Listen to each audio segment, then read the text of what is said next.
Welcome to the World United. Welcome to the World United programs. Yes. Yeah. We will move on to a little discussion. We have two speakers here, Daryl D'Souza Yes. and Ghazi Hassan. Yes. So, we have been discussing about spirituality and environment. Yes. The fact is, environment itself is spirituality. Yes. But unfortunately, what we are trying to make people understand is environment is everything other than human being. Exactly. So, everything other than human beings is called as environment, and this fellow human being who is supposed to be the custodian of environment is behaving in a different way because of his human greed, because of hidden agendas and ulterior motives. So much of damage is causing to the mother earth Yes. Yes. by way of deforestation, soil erosions, desertifications, sinking of islands, climatic changes, so many types of environmental changes, global warming, pollution of all elements, whatnot. Every type of pollution that we are seeing in the present world, otherwise called as environment, is because of human mental pollution.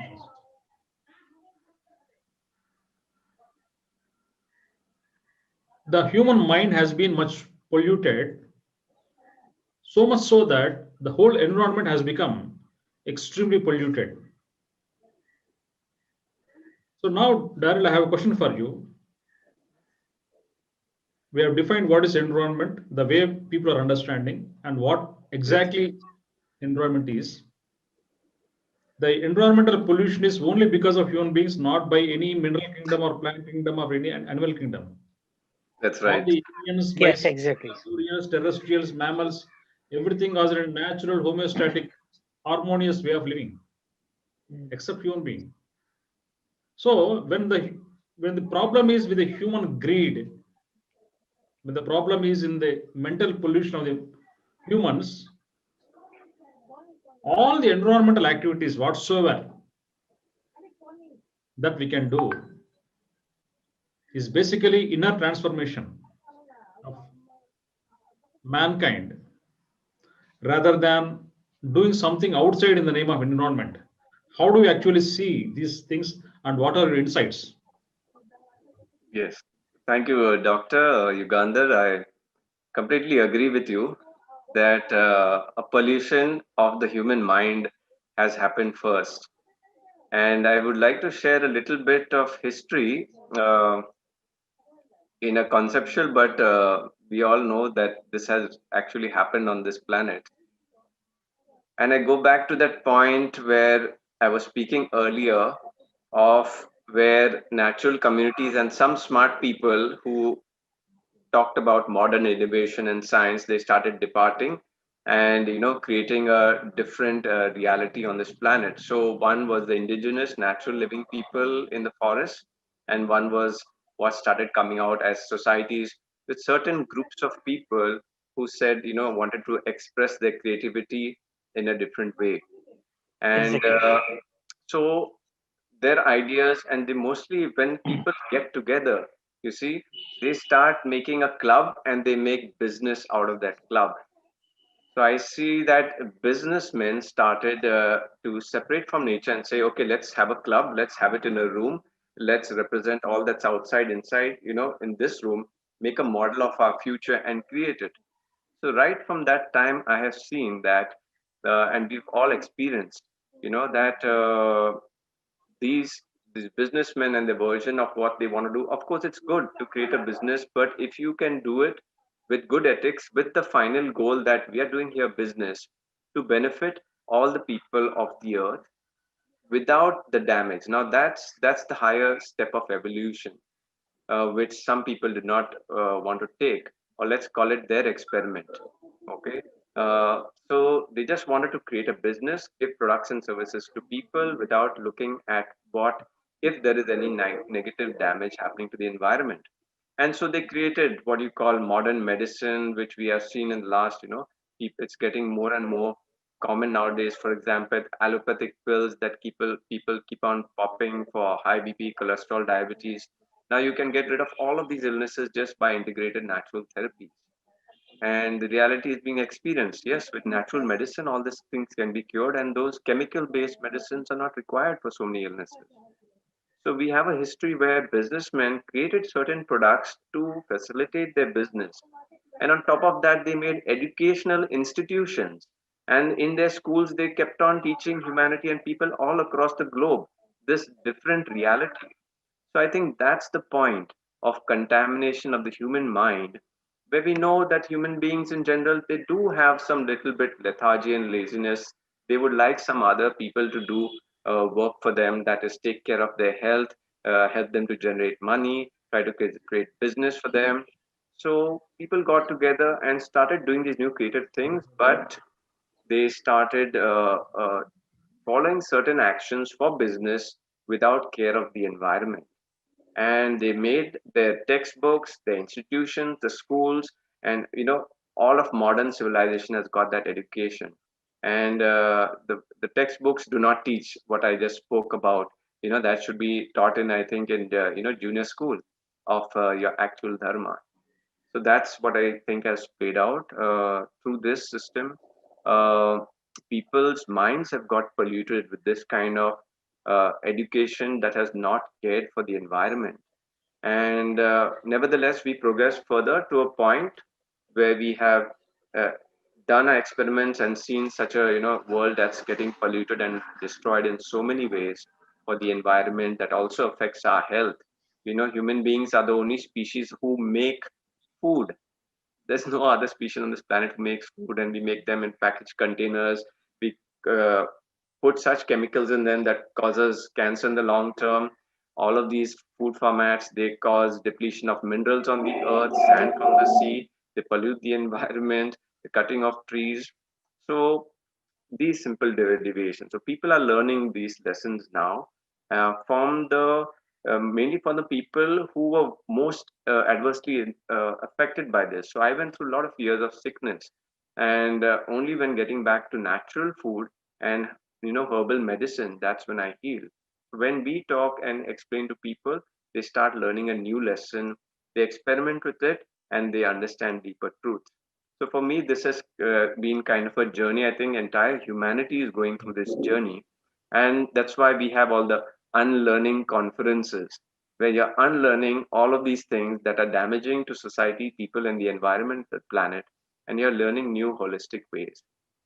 So yes, all of us should participate in it. It's a great movement, and it's only when people get a lot of pain that they take the opportunity to learn. So I'm seeing pain also and suffering as a great transformation tool for human beings all across the world. And it's my greatest thanks and gratitude to all the teachers in the world today who are bringing out these holistic systems of education, who are creating platforms such as yourself, Dr. Yugandhar, also to bring all the people who have experienced the most adversity in their life and have come out through their deep work with a deeper solutions, deeper wisdom, and sharing it with people all across the world through this wonderful platform. Thank you, Derek. Adversity is always the greatest teacher. There is no greater teacher than adversity. Here with Mr. Gaji Hassan. Please unmute yourself, please.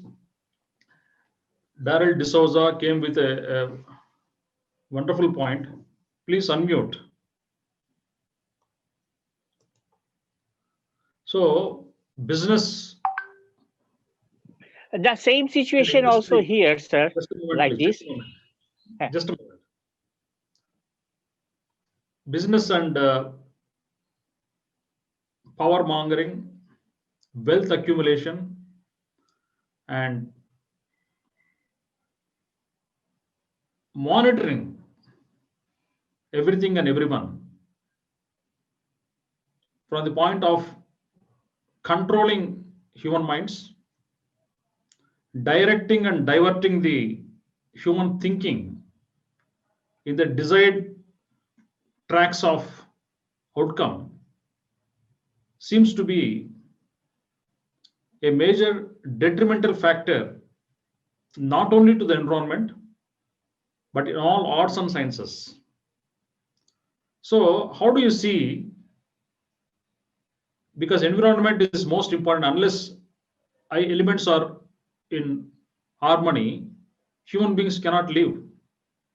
So the most essential dimension of life, most essential dimension of thinking, most essential dimension of activity, human activity, should be in terms of environment. So unless all elements are okay, we cannot be okay. So from this dimension, I would like to ask you, how do we think together we can deal with this increased human greed, increased business motives at the cost of environmental damage? How do you think we can do it practically? Over to Gaji sir.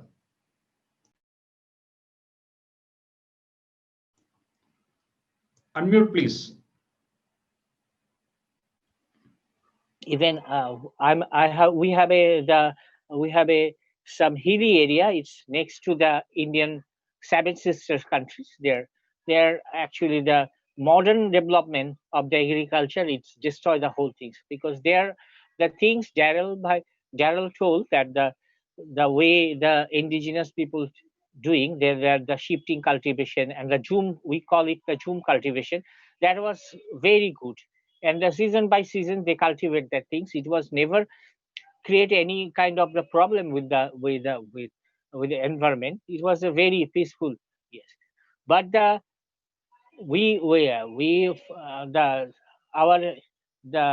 environment policies and the others, the uh, government official, they're thinking it's a very good place to cultivate in the modern and that is the commercial cultivation like this. So they impose it that type of things like. So they are the it's all over the world that things happen in the the when we had a big crisis in the the green revolution time. It was started that time, but after that its effect was so bad like this. So that the total that things is abolished. Even that the indigenous people only the except one or two that the people also they forget their previous and their traditional way of cultivation like this. On the other hand, the other part of the plain land, the North Bangladesh, they are also the indigenous people, plain land. So they had a lot of the fight because they had problem with the land and land rights and other, but they not give up that things. They do that thing.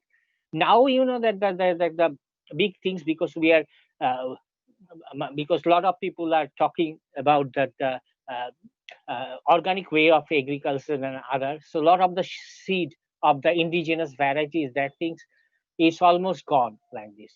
So they that the same scientists and other they're going to the indigenous people, yes, to mix up there, then finding out and again to revive that things like.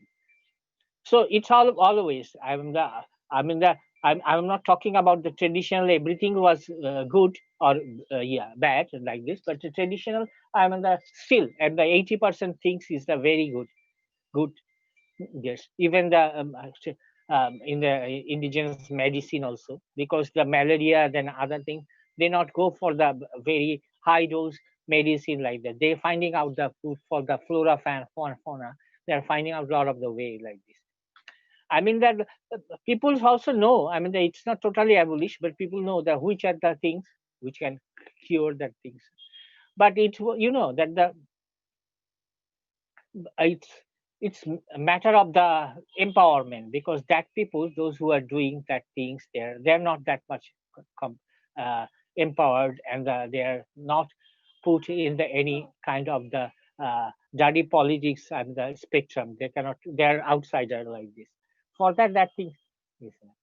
But anyway, that type of talks is still going on in here, because yes, and of course, the Darren, by what he told, that same kind of situation in Bangladesh. I mean, though we are the land is different, but I think the more or less I found he's talking. Yes, a lot of the things he actually focused. Okay. Thank you, Gaji Hassan sir. And here with the question to both of you, to begin with Daryl D'Souza first. Now, so many people across the world, every given country, in every given tradition and tribe, there are people who are working, fighting for environment in different sizes, in different degrees, different scales, depending upon the different types of environmental issues that they are having locally. The fight, agitation, protests, whatsoever, are most often dependent on local issues rather than global issues. When it comes to global issues, there is no protest, there is no agitation. It is only closed room, boardroom discussions, boardroom analysis and assessments, finally only to be dominated by the business needs and business trends. So all the activities whatsoever are happening at a local level. We are addressing all the issues of environment, mainly, majorly, primarily at a local level than at a global level. Because a person living in one country cannot have any access or right to do anything else in any other nation, right? So we can't do. We can only do where we are. That too, for larger countries like India, China, Russia, Brazil, USA, whatsoever that we can do is most often local. Only the scientific community, only the environmentalists who are much known, reputed, they are making people think instead of going in the direction of protest and agitation. The energy is not, doesn't seem to be more converged or more sufficient. The energy that is required for a global change doesn't seem to be really sufficient or really converged, because the issues are many and it has to be addressed from different platforms, different communities. And who is going to listen? Who is going to take direction? Who is going to take decisions? Finally, the governmental heads only.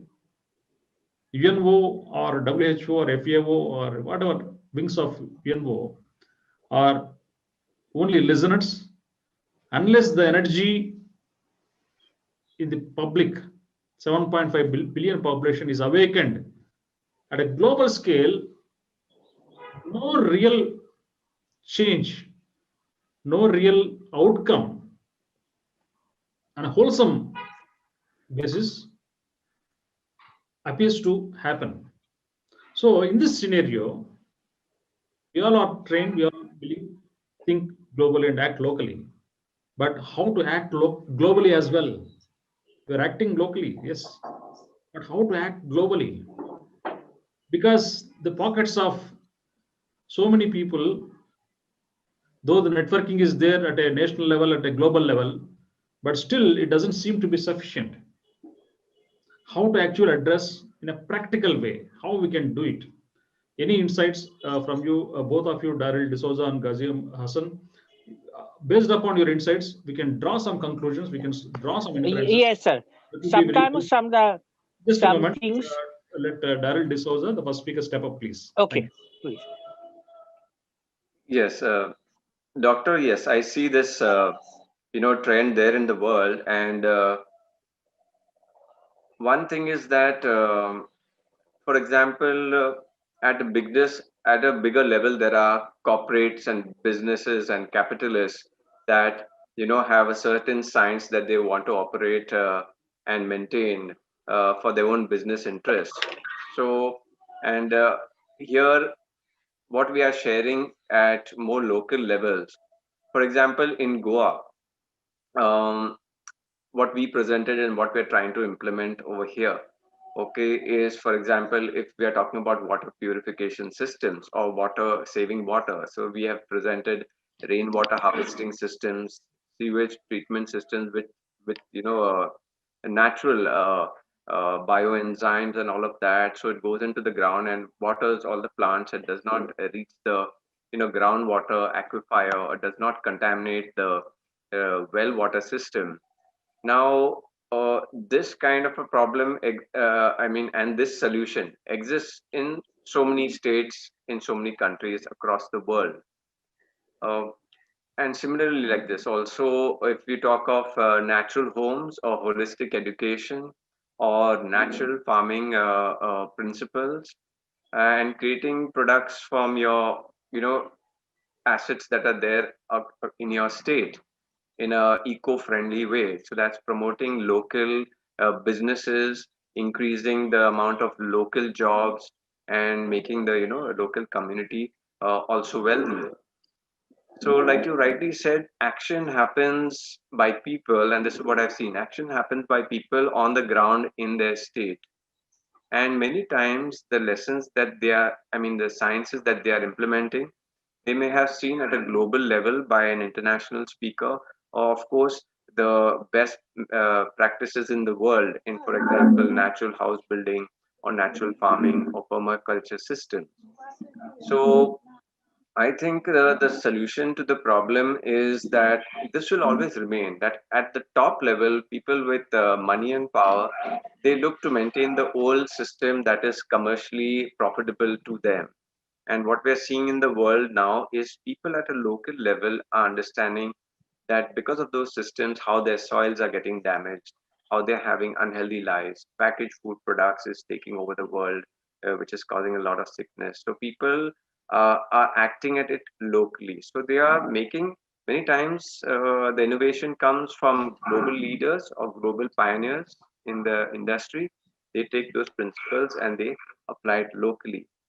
And I see this as, and this is the objective of our summit also. We're not only creating an ecosystem and a solution for the state of Goa, but we are proposing it and sharing it so that it can be implemented in other states in India. And the same thing applies to thousands of states in thousands of countries, and more suited for, third world countries. And so the solution is a little bit different for the first world countries and more developed countries. So what I see is that these real solutions implemented on the ground need to be shared more on a global scale, and that's where, and that's one of our themes is people helping people, because people are the most affected by the negative outcomes of polluting industries or bad food products, or and they are cleaning it up. So I think the most important factor is the best practices in any domain of work or utility or goods need to be shared all across the world, and that's the kind of unified movement I think that happens for the whole world. I'll just give an example in Goa. So Aam Aadmi Party people got in touch with me and were asking me to, also because they knew about my work, and they said, why don't you support this, because we are into also supporting green initiatives. And I said, see, I've heard of, the Mohalla clinics in Delhi, but please understand, in Goa, we have got a very good group of people, and we have proposed in the summit making over 100, close to 1,000 integrative natural wellness centers in the state. Okay, and that movement is going to go forward, and it is going to be best practice. So this is the way in which people can get together and propose the new systems and take them more public. And this is the way also showing the administration. And of course, I'm sure any administration of any country will be open to If you're bringing an innovative solution that works for the people, that takes lesser, finance, that keeps the system organic or cleans up the environment, they're all open to that. So we're also working with the approaching the panchayat, and we will be approaching the health department of Goa also to take this into consideration. So that's the way I see how local people, and of course we can collaborate with uh, people across the world who are developing this sciences. There are so many places in India, and the World United also has been hosting integrative mind body spirit sciences for so many years. So this is the route that I think innovators can share, and people who adopt, they can also share, make the knowledge more and more common across the globe, so that anybody in the globe has access to it and can implement it locally. Yeah. And we follow this model of local self-sustained economy. So that is where smaller businesses set up and look after the interests of their own state, as opposed to big conglomerates or transnational corporations or huge capitalists trying to use resources of certain states and put them at a disadvantage and not bring the money back to the people locally. This is what we are seeing all across the world.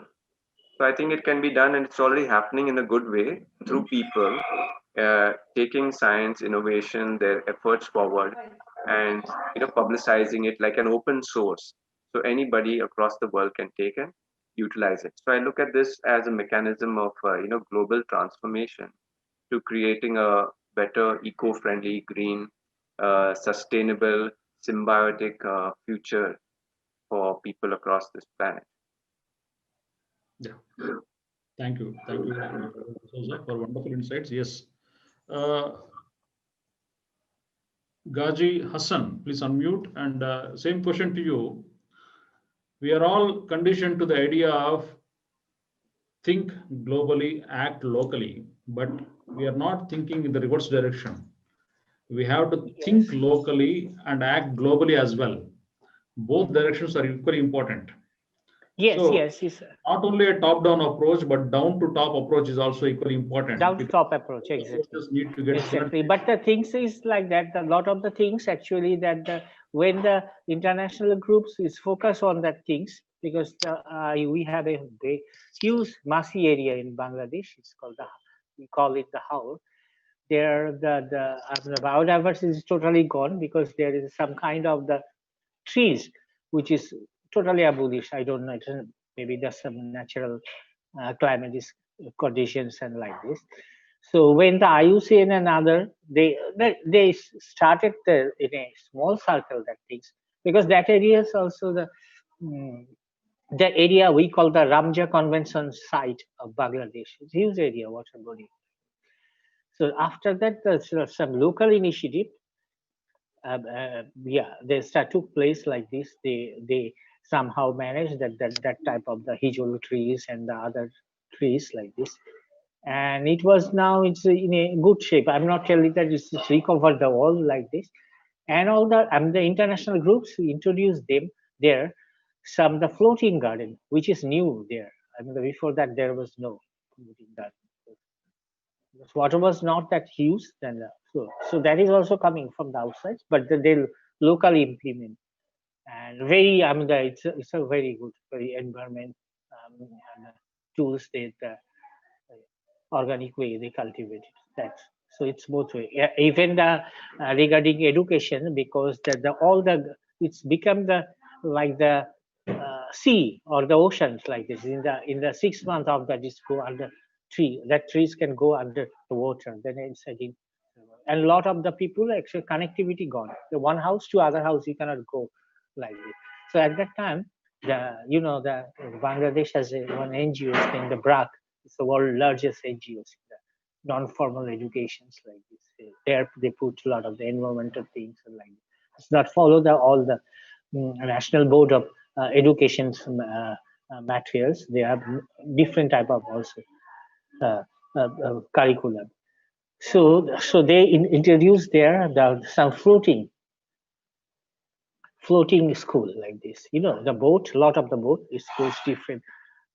Which is suitable place. It's anchored there, so that areas, that village, student can go. That is, I found that but the other places, like that, even this is some kind of sometimes the scientific science, the environment scientists also identify things in wrongly also, because they always talk about the climate change and the river erosion. Because if you follow the whole story, 1,000 story of the Bengal basin, then you will find that it's natural like this. That one land it's go down in the water, then other new found one water. Like I'm not telling that the climate change that's not affected Bangladesh like this. That is also happening, but they cannot, you know, because the villagers they not believe like this when they talk like this, because they cannot go to that, because in the media is like this, they cannot go reach to the normal general mass peoples, and yes, how they, that's all, that's my experience so far. Yeah. Thank you very much, Ghazi Hassan and Darren D'Souza, for throwing light and so many insights on how we can go about in regard to environment. But the World United always believes that growth doesn't happen in isolation. Growth cannot happen in a separatist way. Growth happens in an interrelated, because everything is interdependence, and growth is always wholesome. We have invited people from different expertises, be it education, environment, youth and women empowerment, arts and culture, health, politics. Even politics is very important, because all the decisions are made in Delhi, the boardrooms of Delhi, the boardrooms of Beijing, the boardrooms of Washington, the boardrooms of Moscow. So what we are suffering are because of the boardroom decisions in those key areas. So the apical most leadership in the form of politics, governance is also important. They need to be transformed. Unless all the leadership models are transformed, the real change cannot happen. The reason why the World United emphasizes the wholesome growth by way of inviting experts from different dimensions of growth, so that the evolution of human consciousness and protection of the earth, and making the present world a better place for the next generation to live in a better way is our main motive and intention. So thank you very much, and let us call it a day 4 of the World Parliament on Spirituality, Asia chapter, the 3rd edition. So thank you very much, the speakers Darren D'Souza and Ghazi Hassan. Thanks Thank a lot. you, Dr. Yugandhar. Very precious time. Thanks for joining here on the board. So tomorrow, all the viewers, we are going to have the last day of the Asia chapter of the World Parliament series, and also at 12 p.m. I request all the speakers to join at 12 p.m. on track 1, and also I request all the viewers also to watch on the last day of the World Parliament series. In the valediction, we are going to make some major announcements about the conclusions that we have drawn from all this series of 6 world parliaments, with more than 1,000 speakers from almost 180 countries. So this is a big feat we have done. It is a constant work and constant focus for almost 170 days of constant activity by so many people spread out during the corona time. We are not assembled at one place called Hyderabad. People, volunteers, the moderators, the speakers, everyone is at different places, and thanks to internet, thanks to technology, we are able to convey our ideas and insights, and our growth and ideas and work and activity is not getting hampered due to any corona or any other upcoming viruses as well. Nothing is going to be changed. So thank you very much once again. Stay tuned. Tomorrow we'll catch up. Thank you very much. Thank you, Dr. Yugandhar. Thank you, Mr. Ghazi Weba. Wonderful interacting with you all and sharing. Thank you. And thank you, yes, for deep insights too. There was some good amount of learning also today. Gratitude.